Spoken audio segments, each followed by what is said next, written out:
The morning sun hung low in the sky, casting a lazy golden glow over the sleepy suburban streets. Commander Reese blinked twice, his eyes struggling to stay open against the brightness. He hadn't seen the sun rise in weeks. Night shifts at the precinct had turned his life into a string of caffeine-fueled hours and half-slept afternoons. But today, after clocking out a little earlier than usual, he decided to do something completely ordinary: buy groceries. The neighborhood was quiet, just like he liked it. No sirens, no dispatch radio barking orders, no angry voices or reports of theft, harassment, or domestic violence.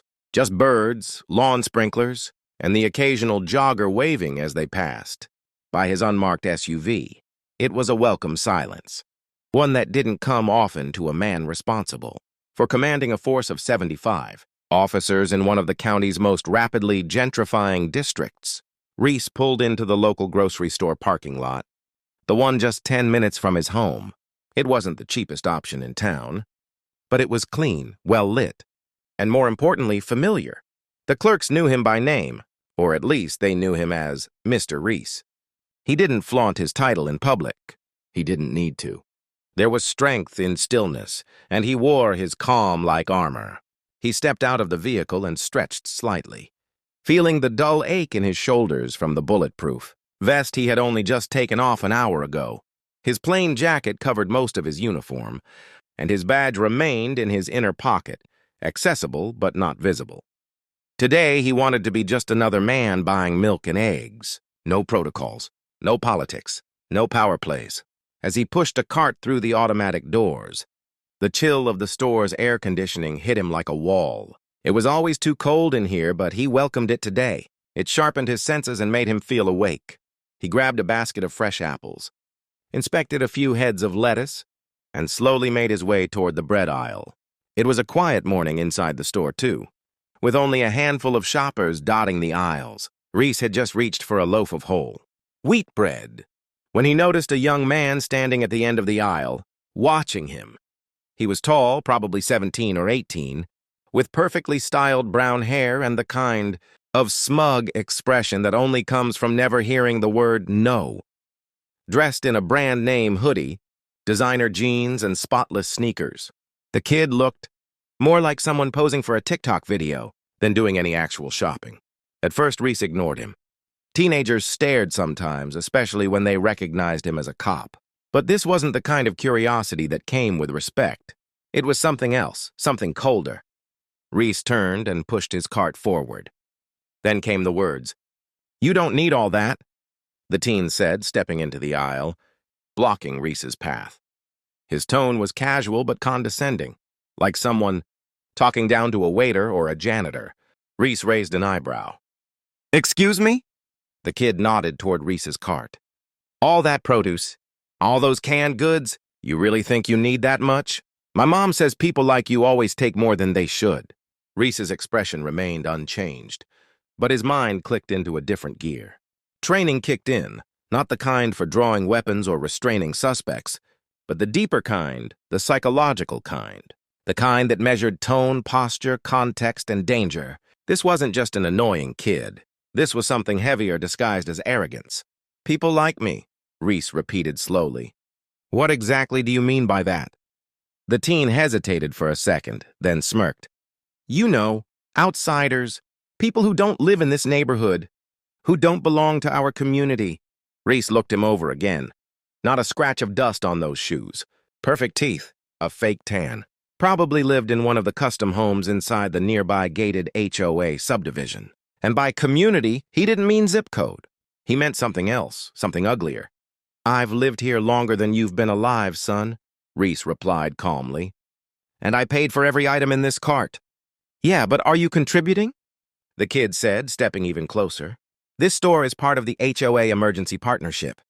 You're supposed to leave some essentials for the neighborhood fund. We're collecting them for storage." Reese stared at him for a moment, then shook his head slightly and pushed the cart forward. "Move!" The kid didn't budge. "You don't have to get hostile, man. My mom's the HOA chair. I'm just doing what she asked." Reese wasn't in the mood to play along. "Then your mother should speak to store management if she wants to reserve inventory, not harass customers." "You got an attitude problem," the teen snapped. You talk like that to everyone? No, Reese said. Just to racists who think a clipboard gives them power. The teen's jaw dropped slightly, clearly not expecting to be called out so directly. He looked down the aisle, perhaps expecting support or backup, but there was none. A few other customers had taken notice and were quietly watching. I'm calling my mom, he said, pulling out his phone. Reese nodded. Please do. The teen walked off in a huff, muttering something under his breath. Reese didn't catch all of it, but he was sure it included a few choice insults. He sighed and rolled his cart forward, pretending to browse the shelves again, while keeping one eye on the far end of the store. Within minutes, the storm arrived. She was hard to miss. Blonde bobbed hair, huge sunglasses despite being indoors, a bright blue athletic jacket zipped up like body armor, and a clipboard in one hand like it was a badge of honor. She moved with the self-importance of someone who believed rules were meant for other people. She spotted Reese instantly and stormed down the aisle. What did you say to my son? She demanded. Reese turned toward her. I told him I'm a customer and not obligated to surrender my groceries. He was collecting them for the HOA Emergency Preparedness Pantry, she snapped. We've asked everyone to donate items. It's for the community. Donation is voluntary, Reese replied evenly. I wasn't asked. I was ordered. By your son. She rolled her eyes. You're not being very neighborly, are you? What street do you live on? I don't recognize you. Reese kept his expression flat. That's not your concern. Well, maybe it should be, she said. You're awfully defensive for someone shopping in a neighborhood store during a resource call. You know we have protocols. The term protocols hit his ears like a sour note. He'd heard it before, in homeowners' meetings, in public forums, in coded language designed to enforce unwritten rules. Protocols rarely meant fairness. They usually meant exclusion. I'm not part of your HOA, he said. I pay my taxes. I shop where I want. That was when she crossed the line. You know, this is exactly why we need to tighten our neighborhood standards. People coming in from outside and disrupting the system. It's always the same story. Reese tilted his head slightly like a hawk observing prey. The same story? People with no respect for rules, she said. For order. For community hierarchy. Her eyes flashed and something in her voice trembled, not with fear, but with rage barely masked by forced civility. She wanted control, and she hated that she didn't have it. Is that so? Reese said quietly. She stepped back slightly, then pulled out her phone. I'm calling the police. You're sure about that? He asked. Yes, she hissed. You're aggressive. You're threatening my child. I feel unsafe. Reese said nothing. He simply crossed his arms and stood still, eyes steady, calm as a mountain. She began the call, dialing 911 and speaking loud enough for the whole aisle to hear. Yes, I'm at Ridgemont Grocery, she said breathlessly. There's a man here. He's harassing my teenage son. He's refusing to leave. He's getting hostile. He's aggressive. She paused for effect. Yes, he's very tall, dark-skinned. I don't feel safe. Every word was carefully chosen. Every detail designed to trigger a specific kind of response. The image she was crafting wasn't just dishonest. It was dangerous, and she knew it. Reese watched her. He didn't interrupt. Didn't yell. Didn't correct. He just waited. As she hung up, she looked triumphant. They're on their way. Maybe next time you'll think twice before bullying my family. Reese gave her a small smile. I'll wait right here. She blinked, unsure why he seemed so calm. 5 minutes later, 2 patrol cars rolled up, outside the store. The doors swung open and out stepped officers. Daniels and Cruz, both of whom had served under Reese's command for the past 4 years. They walked in briskly, hands near their belts, surveying the scene. The moment they saw him, their posture changed. Cruz's eyes widened. Daniels gave a sharp nod. Commander? Cruz said. Karen's face twisted in confusion. Commander? Reese pulled out his badge from his jacket and held it up. Yes, ma'am. I'm Commander Reese, District 7 Police. Karen went pale. Her son appeared beside her again, now silent. Reese turned to the officers. False report. No aggression, no threat. But I'd appreciate it if you took statements from witnesses. Yes, sir, Daniels said quickly. We've got it. Karen tried to say something, but no words came out. I won't press charges today, Reese said, addressing her. But I could. Think carefully about what you consider an emergency the next time you dial 911. As he turned to leave, Karen blurted out, You don't look like a commander. Reese stopped in his tracks, turned his head slightly. Exactly, he said. And that's your real problem, isn't it? He didn't wait for her response. He pushed his cart forward toward the checkout, his steps steady and unbothered. Behind him, silence. But outside the store, where the sun still shone warmly on the pavement, a quiet victory had just been won. The sharp clicking of heels against polished. Linoleum echoed through the grocery store like the ticking of a countdown clock. Commander Reese didn't need to look up to know the storm was approaching. He had seen that kind of entrance too many times, at city council meetings, at HOA hearings, even at school boards and budget reviews. There was a rhythm to it. A certain kind of person, almost always the self-appointed gatekeeper of order, moved with a deliberate purpose that had less to do with walking and more to do with claiming territory. He could sense it without seeing her, shoulders squared like armor, gaze forward like a heat-seeking missile, confidence unchecked by humility. And right on cue, she turned the corner. She was every inch the cliché, an overly tailored athletic jacket that hugged, her body like body armor, high-end sunglasses perched unnecessarily atop her nose, despite the absence of sunlight indoors, and a clipboard tucked beneath one arm like it held classified documents. The hair was platinum blonde, so precisely styled it looked like it was set by a ruler and spirit level. Her entire presence screamed performance, one designed not for subtlety, but for domination. She wasn't here to resolve a conflict. She was here to assert control. She spotted Reese at the end of the aisle, instantly and locked eyes, with him as if she had been looking for an enemy all morning. Her son, still standing nearby, flushed with embarrassment and adolescent arrogance, gave a small wave and whispered something to her as she passed him. She didn't acknowledge him. Her eyes remained locked on Reese like he was an invader on her private turf. What did you say to my son? She demanded, voice sharp enough to slice bread. Her tone wasn't laced with curiosity or concern. It was accusation wrapped in self-righteousness. It was the voice of someone who believed they were already in the right, and that every second not spent apologizing to her was an insult. Reese didn't flinch. I told him I was a paying customer, and I wasn't obligated to hand over my groceries to a stranger. She took one step closer, chest forward, hands on her hips now, clipboard swinging slightly under her arm. My son is not a stranger. He's an HOA-approved representative for the Ridgewood Emergency Resource Fund, and I'm the chair of the Ridgewood HOA board. That means he's collecting necessary supplies on behalf of the community. Reese looked at her carefully. He could already feel the weight of her entitlement hanging in the air, thick and sticky like humidity before a storm. She didn't come to have a conversation. She came to lecture, to instruct, to impose. Does this store have an agreement with your HOA to collect donations? He asked calmly.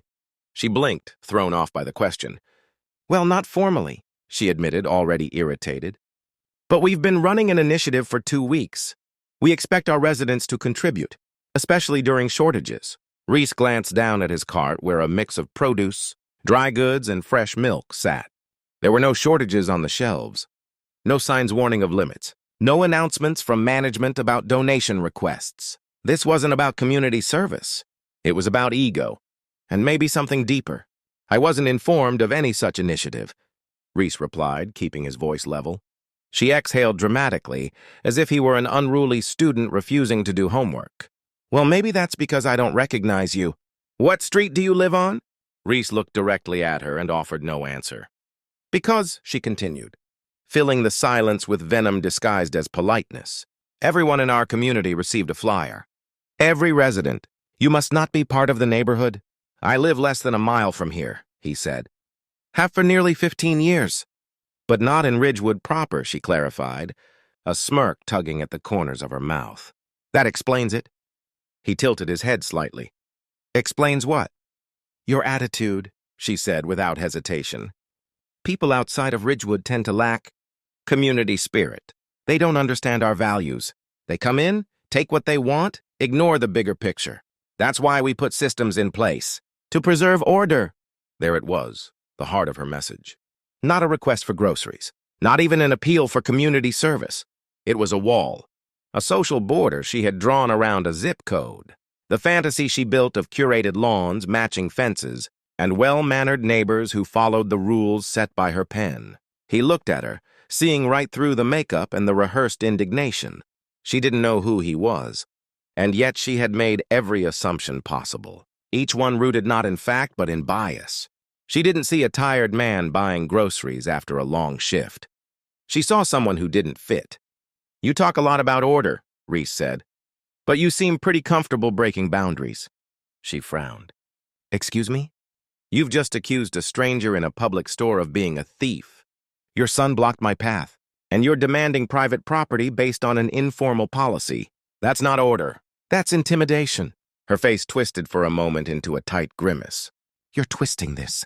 You're being hostile. I'm doing what's best for the community." "Then why are you making it about me?" Reese asked. "Because people like you always—" She stopped herself too late. Reese stared at her. "I see," he said after a long pause.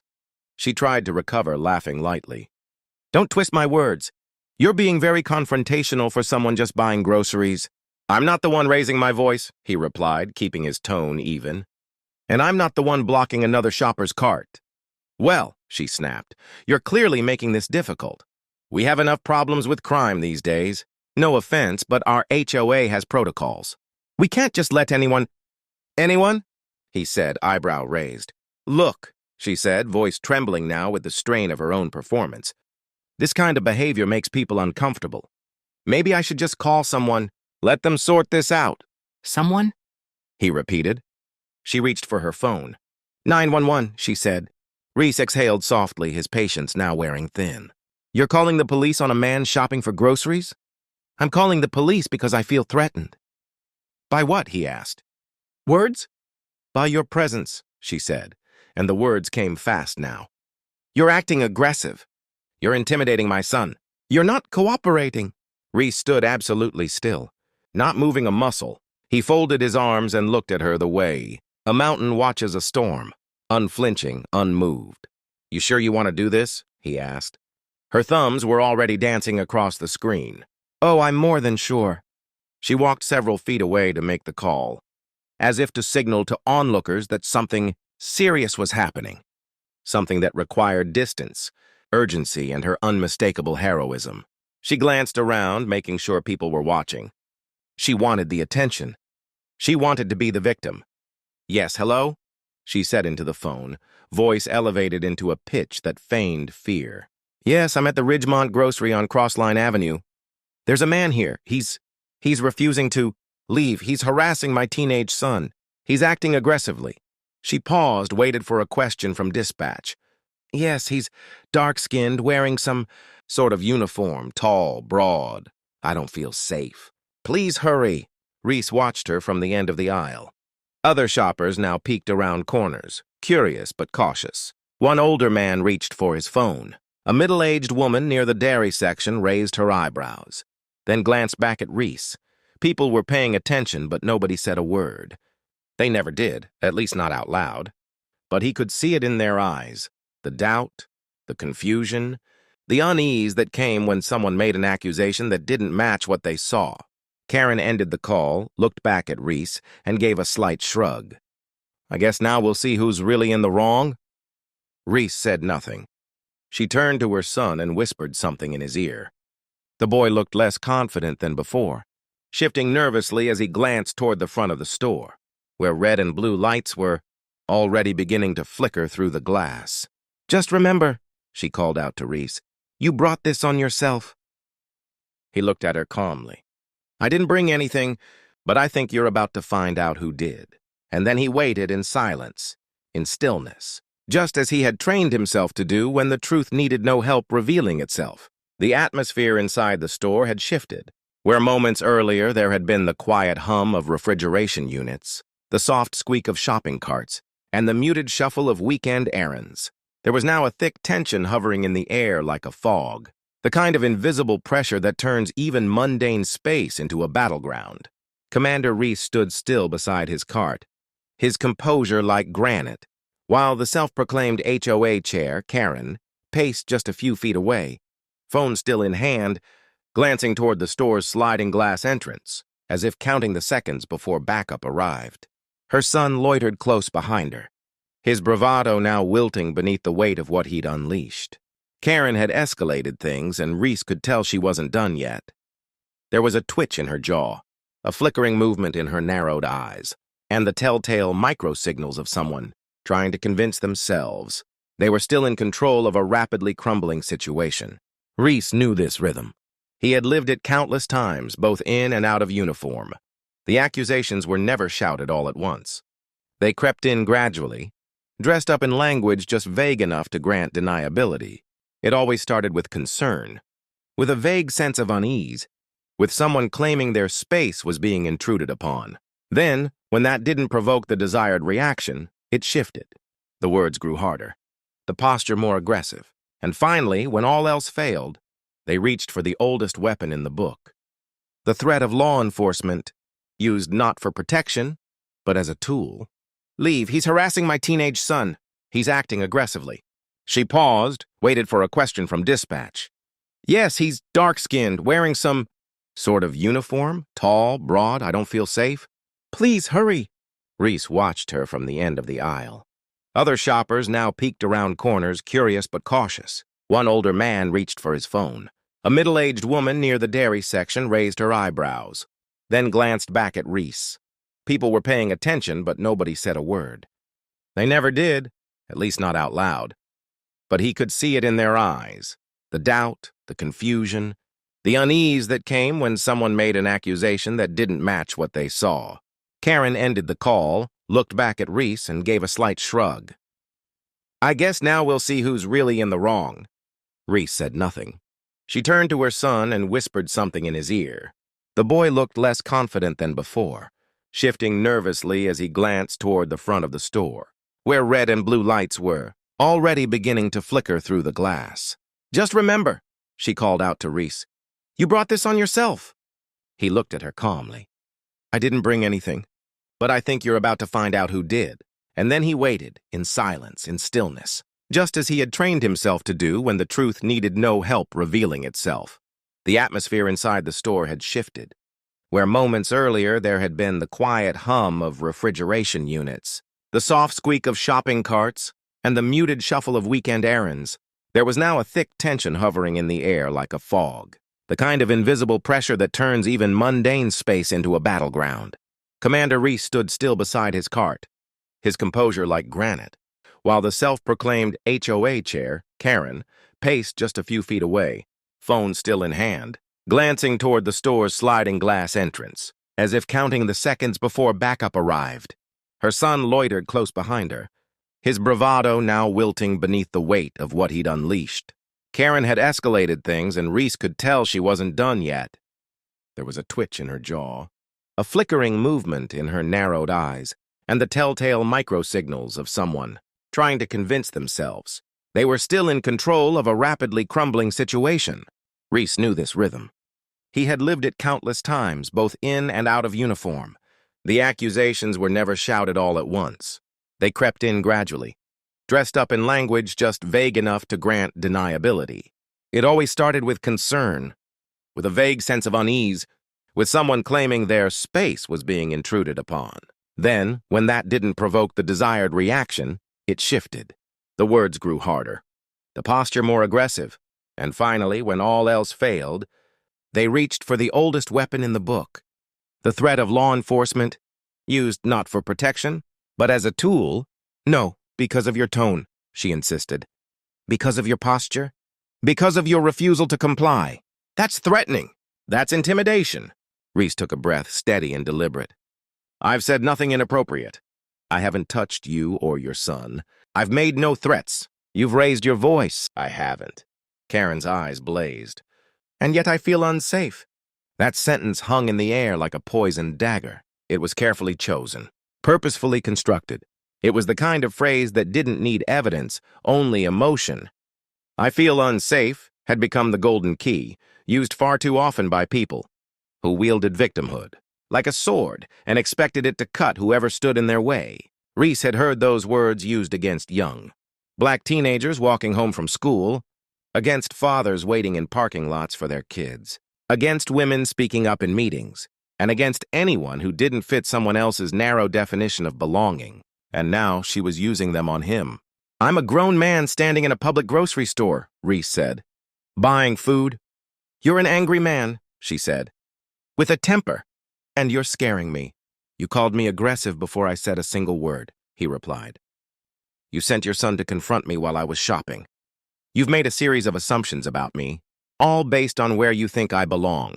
"I saw the way you looked at him," she pressed on, voice tightening. "My son told me you intimidated him." "He's 17. He doesn't deserve to be treated like that. Your son stepped into my path, accused me of hoarding, and implied that I don't belong in this neighborhood," Reese answered. "I said one sentence. Then I told him to move." Karen's lips curled into a sneer. "You people always have an excuse." There it was. The silence that followed was deafening. For the first time, Karen seemed to register the crowd. The mother with the toddler had stepped a few feet closer. The man by the cereal display was now watching with open disbelief. The cashier had pulled his earbuds out. Several other shoppers had subtly pulled out their phones, cameras angled low but clearly active. The entire store was now on alert, not because of Reese, but because of her.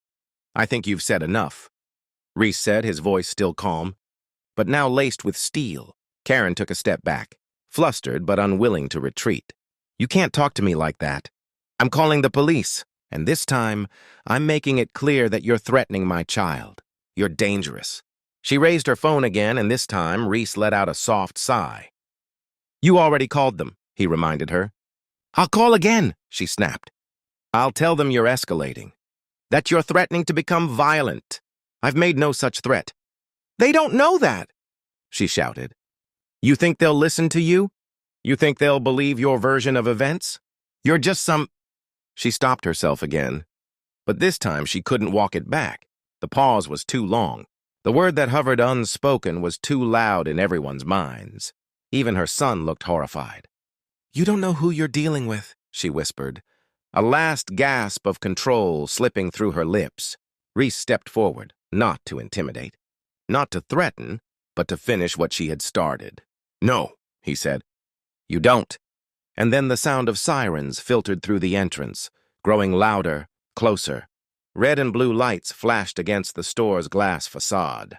2 patrol vehicles pulled into view. The sliding doors opened, and uniformed officers stepped through. The store held its breath. Karen turned toward them, arm raised, voice shrill. "Officers, over here! He's the one I called about.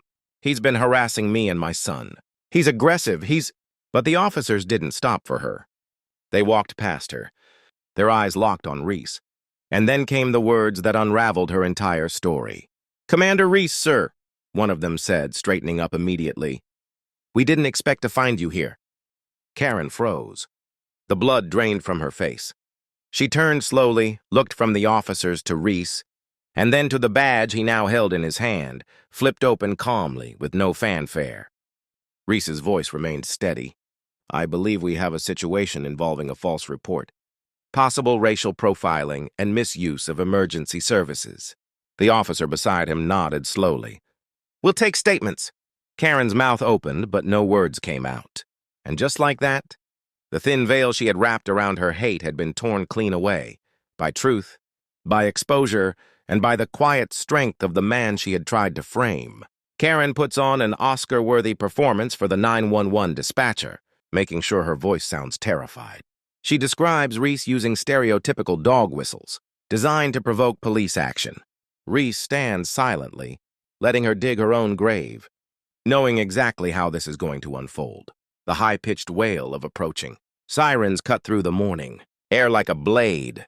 Inside the small suburban grocery store, tension gripped.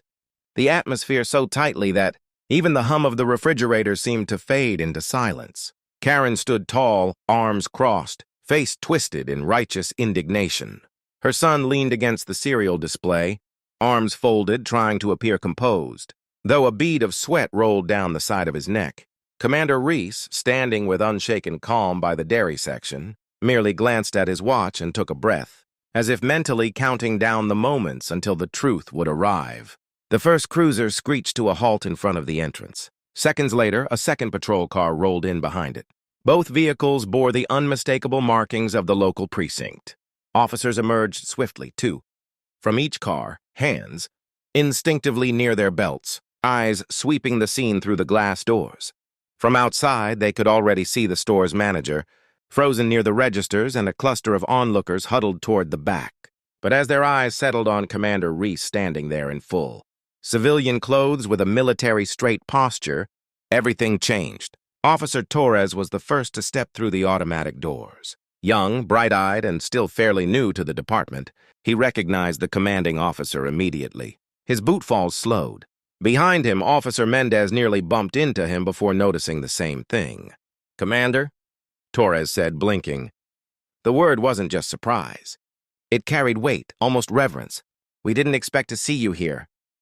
Karen's smug smile, which had been blooming with satisfaction the moment she heard the sirens, vanished like a blown-out candle.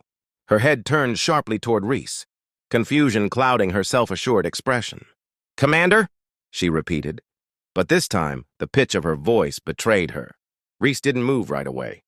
Instead, he let the moment settle, the silence punctuated only by the muted scuffling of the officers, repositioning themselves around the store, instantly shifting from ready mode to respectful presence.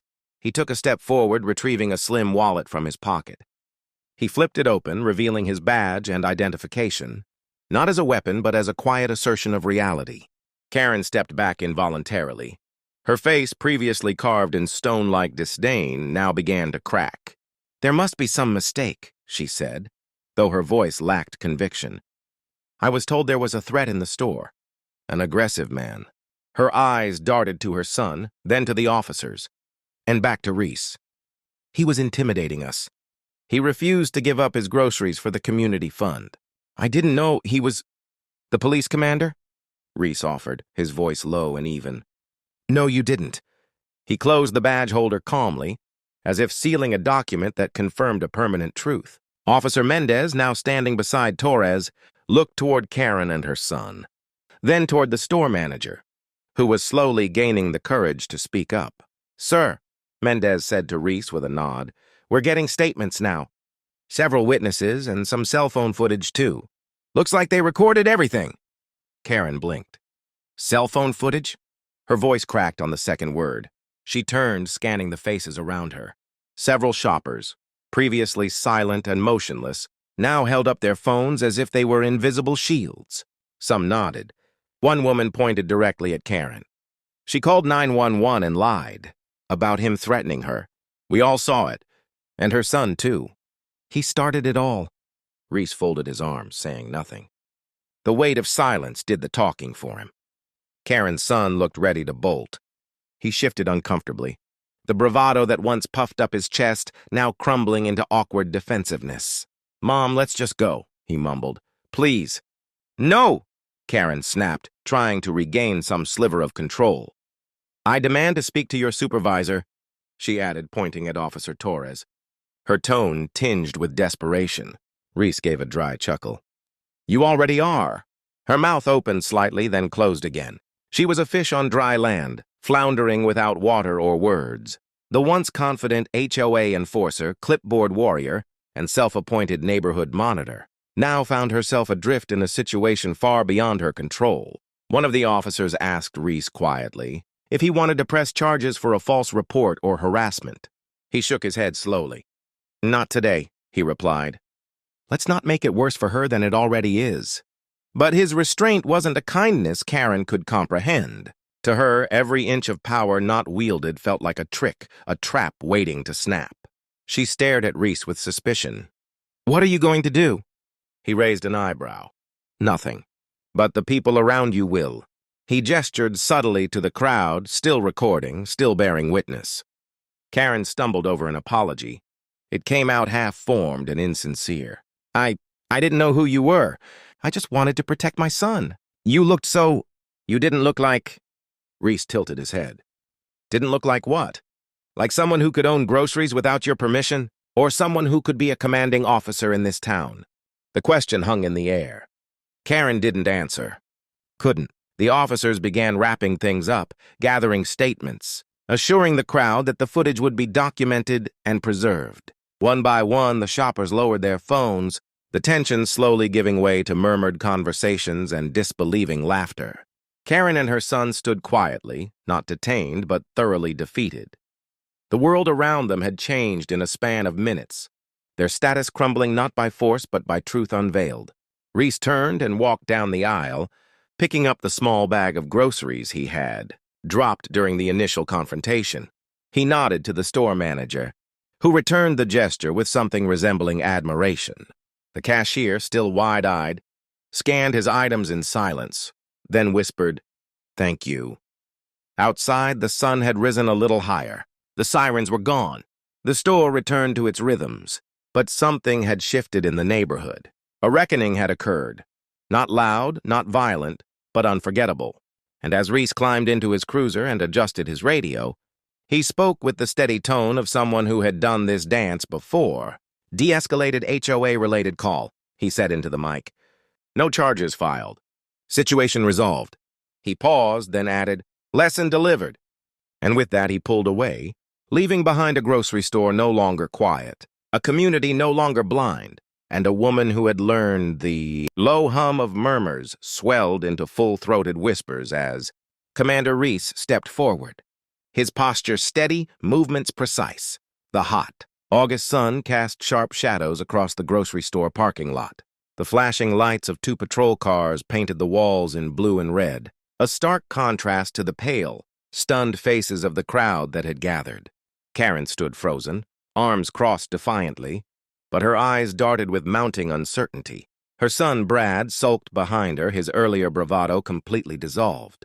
His entitlement had met its natural predator, reality. The reality that the man he'd tried to publicly shame, to dominate through sheer inherited arrogance, wasn't just another civilian. He wasn't just some black man with a cart full of groceries. No, he was Commander Michael Reese, the highest-ranking officer in the city's law enforcement hierarchy. Karen hadn't known that when she dialed 911, and now she couldn't unring that bell. Reese turned slowly, his gaze sweeping across the officers who had just stepped out of the patrol cars. Their postures shifted instantly. One of the younger officers blinked in recognition. The other stiffened and instinctively brought his hand to his brow in an aborted salute. "Commander Reese?" Officer Jimenez asked, eyes wide. Karen's expression crumpled like paper doused in water. Reese nodded once, calmly. "Afternoon, officers." Jimenez's voice cracked slightly as he scrambled for composure. "Sir, we didn't know you were—" "We were told there was a theft in progress." "That's what she said," Reese replied, jerking his thumb over his shoulder toward Karen. His voice was still calm, measured, but there was something coiled beneath it, a quiet power that commanded the space around him. Karen stumbled forward, tone suddenly saccharine. "Oh, this is just a misunderstanding.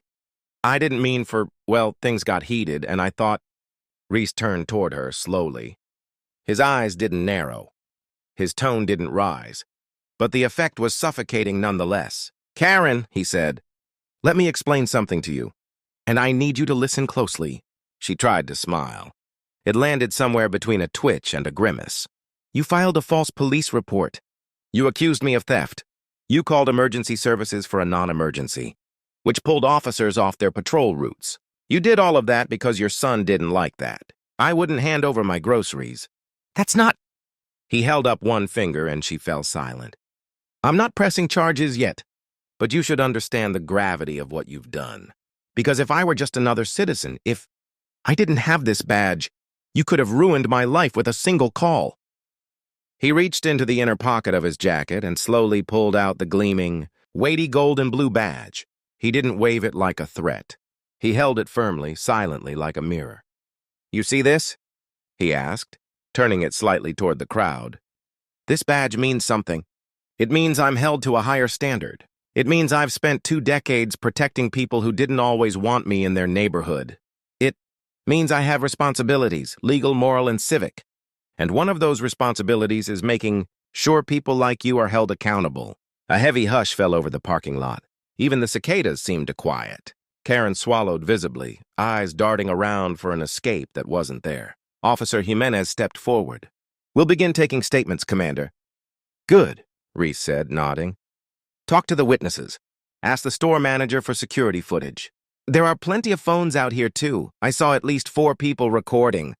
Karen's head whipped around, eyes wide. Wait. There's no need for that. I didn't mean harm. Reese turned to her again. Intent doesn't erase impact, especially when it's as obvious as yours. Brad opened his mouth to speak, but the glare from Officer Torres shut him up.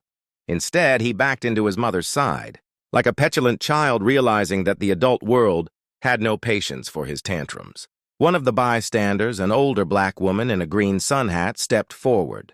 I have footage, officer, she said. Got the whole thing from when that boy pushed the commander's cart. Want me to airdrop it? Jimenez nodded. Yes, ma'am. That'll help. Phones buzzed and beeped as clips of the incident began, moving from one person to the next. Reese could see the headlines forming in the back of his mind. Commander confronts racist accusation in public. Karen calls cops on police chief. 911 weaponized again, this time against a commander. He hated that it would go viral, but part of him knew it needed to.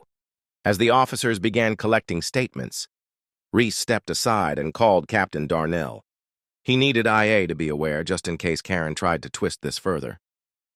By the time he hung up, more civilians had come forward, showing video evidence to the officers, each account eerily similar in its detail.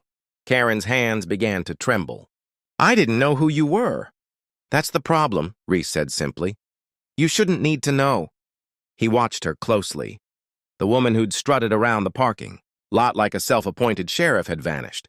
What remained was a middle-aged suburbanite who had finally realized the reach of her. Entitlement was not limitless. Brad, however, hadn't fully gotten the memo.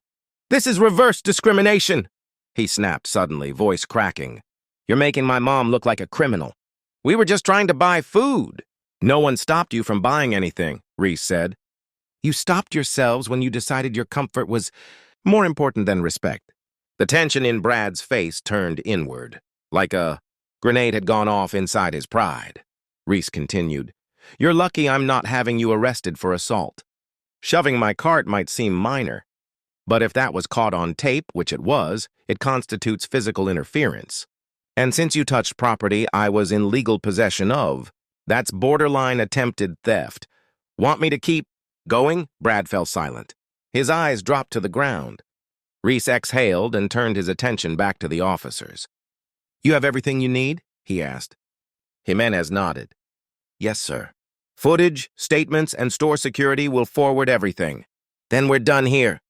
Karen started to say something, but Reese raised one hand again, flat, firm. No more words, just reflection. Think about what you teach your son, and what you almost cost me today. As he turned to leave, someone in the crowd started clapping. It wasn't loud at first, just a single pair of hands, but then it caught. A few more joined, then more. And suddenly the air was filled with applause, not for drama, not for spectacle, but for justice. For a rare moment when power stood up and said, Enough! Reese didn't wave. He didn't bow. He simply walked forward, his cart still full of the groceries he had paid for and never abandoned. He reached his car, unlocked it, and calmly placed each bag in the trunk. He shut the lid gently and slid into the driver's seat. Only then did he allow himself a long breath. The world hadn't changed in those 10 minutes. But maybe, just maybe, someone watching had, too late, that power. Like respect is earned, not demanded. Karen's heels clicked unevenly against the polished tile floor as she shuffled toward Reese, each step weighed down by a cocktail of embarrassment, disbelief, and the sickly aftertaste of public humiliation. Her son, Brad, trailed behind her, visibly reduced, shoulders slumped, arms folded across his chest like a fortress of shame. The crowd had mostly dispersed. The police officers were still outside wrapping up their reports. Store employees had returned to their stations, and the distant hum of price scanners echoed across the now quiet aisles. But the weight of what had happened lingered thick in the air like smoke after a fire. Reese stood near the back of aisle 5, examining a display of canned goods with deliberate detachment. He wasn't shopping anymore. He wasn't interested in peas or beans. He was waiting for the inevitable. Karen cleared her throat weakly, clutching her oversized designer purse like a shield. Her voice cracked as she started. rehearsed sincerity tumbling out like broken pearls. I just wanted to say I'm sorry for the misunderstanding earlier, she offered, her eyes flicking nervously from Reese to the floor, then back again. You have to admit, you don't really look like a commander. The silence that followed was like a piano dropped from a rooftop. Sudden, shocking, final. Reese didn't move at first. He simply stared at her, as if waiting for her to realize what she had just said. When he finally responded, his voice was a scalpel. Exactly, he said. And that's your problem. The air snapped with tension. Karen's smile froze on her face, then faltered into something else entirely. Confusion, then regret, then defensiveness. I didn't mean it like that, she stammered, eyes widening. I meant you're young and not in uniform. You just don't fit the picture of what I thought a commander looked like. Reese nodded slowly. Say what you really mean. She blinked. You mean I don't look like a commander because I'm black? The word landed like a slap. Karen recoiled slightly. Brad let out a quiet exhale behind her, something between a sigh and a wince. No, that's not it at all. I'm not racist, she insisted, voice rising a notch. I have a black coworker. She's lovely. I even donated to that George Floyd fundraiser thing. Reese didn't respond. He simply watched her unravel, one unraveling thread at a time. You people always think, sorry, I mean people like you. No, I didn't mean it like that. Karen, Reese interrupted gently. Stop. She fell silent instantly, mouth still open mid-apology, but frozen like a deer in headlights. I don't need your donation receipts. I don't need you to convince me you're one of the good ones. I don't even need your apology, Reese continued. Because apologies, without understanding, are just delays before the next offense. Karen shrank in on herself. For a moment, she looked like she might cry, but whether from guilt, shame, or just sheer discomfort, it was hard to tell. Reese turned slightly, eyes briefly scanning the aisle. A young Latina employee stocking soup cans glanced away quickly, trying not to appear as if she'd been eavesdropping. But everyone was listening now. You assumed the worst about me, he said. You saw a black man with a cart full of groceries and decided I didn't belong, that I must be stealing. Then you weaponized law enforcement against me. Karen's voice was small. But I didn't know. That I was a commander? Reese asked. Or that I was a human being? That stopped her cold. Even Brad lowered his gaze again. See, that's the chessboard you didn't realize you were standing on, Reese continued, voice now calm and cutting. You thought you were playing checkers. Simple, linear. If you're loud enough, entitled enough, confident enough, you win. You move forward, and someone like me is supposed to retreat. Karen opened her mouth again, but Reese raised a finger. Sharp, authoritative. But this isn't checkers, Karen. It never was. This is chess, and you were always a few moves behind. He took a step closer. Not aggressive, not threatening, but commanding. And Karen couldn't look away. You assumed that your social currency, your status, your skin, your last name would buy you the upper hand, Reese said. But you misjudged your opponent. You walked onto the board thinking you were the queen and I was a pawn. But today in aisle 5, you got checkmated. The words hit harder than any fine or citation ever could. They struck at the very foundation of who Karen thought she was, her identity built on polite suburbia. HOA meetings, church bake sales, and social media praise. But all of that crumbled under the truth, that none of it could shield her from the consequences of her own prejudice. She swallowed hard. I really didn't mean... I know you didn't, Reese said, his voice soft now, almost weary. That's what makes it worse. For the first time, Karen said nothing. No excuse, no justification, just silence. Brad cleared his throat. Mom, let's go! She nodded slowly, lips pressed into a thin line. Together they turned and walked away, their footsteps hollow and echoing off the sterile floor. Karen didn't look back. Brad did, just once, his expression unreadable, but undeniably changed. Reese stood there a moment longer, alone among the shelves of pasta and produce. Then he glanced over his shoulder and saw the young employee watching again, this time with open admiration. You good? He asked. She smiled faintly. I am now. Back at his car, Reese loaded the last bag into his trunk and closed it with a solid thunk. The sun had dipped lower in the sky, casting long shadows across the lot.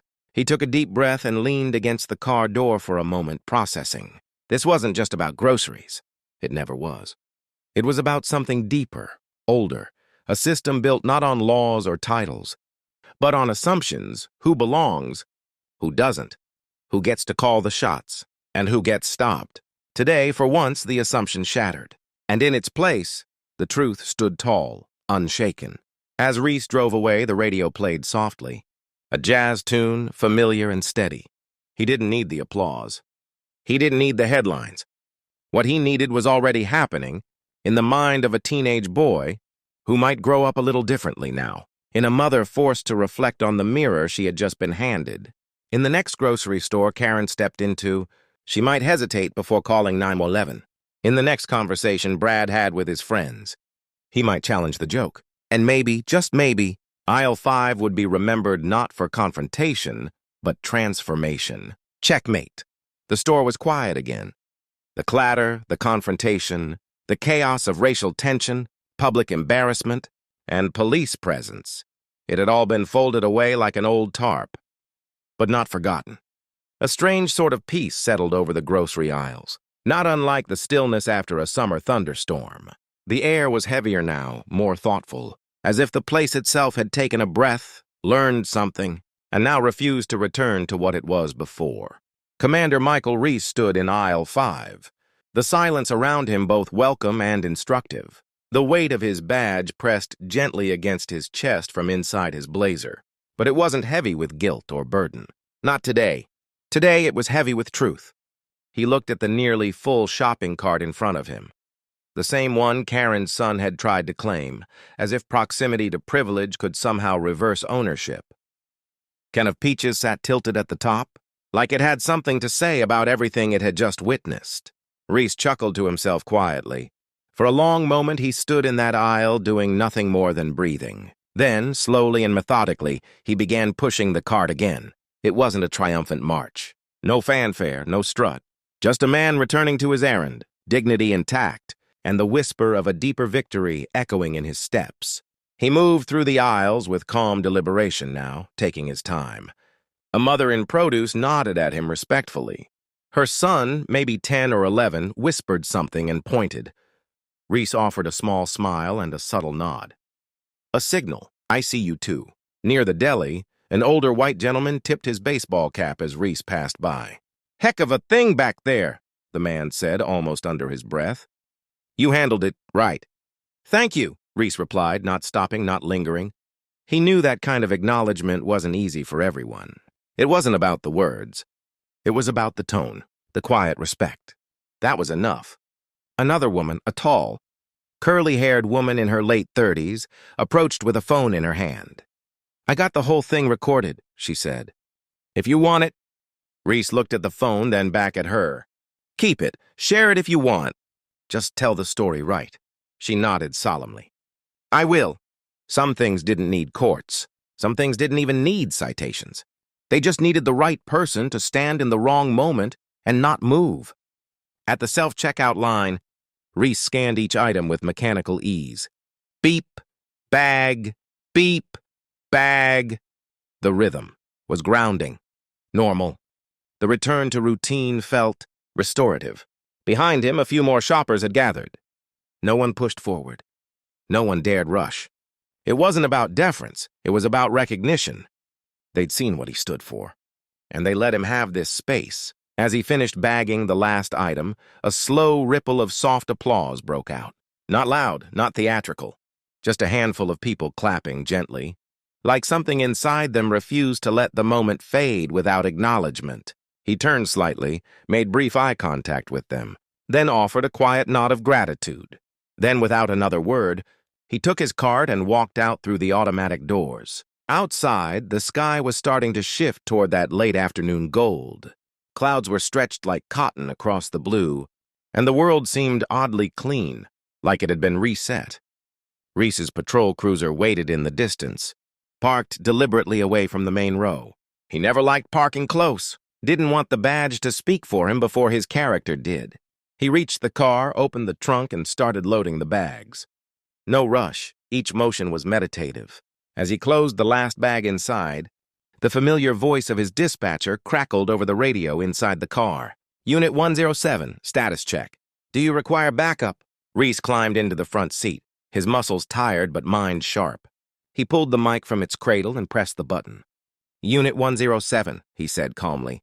De-escalated HOA incident at 1472 Longmeadow Grocery. No charges filed. Standing down. There was a pause, then the dispatcher replied. Copy 107, clean exit. He clipped the mic back into place and looked out the windshield. In the reflection of the glass, he could still see the store behind him. The store where a dozen little truths had collided and finally stood their ground. Justice didn't always ride in with sirens. Sometimes it wore a badge under civilian clothes. Sometimes it never raised its voice. Sometimes it just showed up, held its ground, and told the truth when it mattered most. He sat there in silence for a while, not because he didn't know what to do next, but because he understood how rare these moments were. Moments when the system, so often bent, could show its strength not by striking but by standing. He reached into the glove compartment and pulled out his personal notepad. He didn't carry it for official reports. He carried it for himself, to remember the small things, the human things. He flipped to a blank page and wrote, Karen tried to apologize. Said I didn't look like a commander. I told her, exactly. And that's your problem. He underlined that last part, twice. Later that evening, Reese parked outside his home, a modest two-story with a wide porch and a wind chime that hadn't stopped singing all summer. The lights inside were warm, familiar. He stepped into the house, and his teenage daughter looked up from the kitchen table. Dad, she said, brows raised. You okay? You're late. Reese smiled. I had to put out a fire in aisle 5. She blinked, confused. What? Never mind. Long story. She grinned and went back to her sketch pad. His wife emerged from the kitchen, wiping her hands on a towel. Everything all right? Reese walked up to her and kissed her on the forehead. Everything's just fine now. She looked at him curiously. Something happened. He nodded. Yeah, but sometimes justice doesn't need a court. It just needs a moment of truth. She didn't ask more. She didn't have to. Later that night, Reese sat on the back porch with a glass of water and the soft buzz of crickets in the grass. The stars peeked through the darkening sky, scattered and patient. He thought about Karen, about Brad, about the way prejudice didn't always come dressed in hoods or slurs. Sometimes it wore a smile. Sometimes it called the cops. But today it got checked. Not with violence, not with anger, but with clarity. He thought about the applause, the quiet respect, the eyes of that boy in produce, the woman with the phone, and he realized this was how change started. Not with marches or riots or legislation, but with individual choices, small acts of resistance, single confrontations that refused to end the way history said they should. He didn't win a battle. He ended a pattern. And that it was enough. Thanks for watching. If this story moved you, challenged you, or made you think, don't forget to like, comment, and subscribe to Stories for more powerful narratives that expose truth, tackle injustice, and leave a lasting impact. Every story has a lesson. Every voice deserves to be heard. Stay strong, stay sharp, and we'll see you in the next one.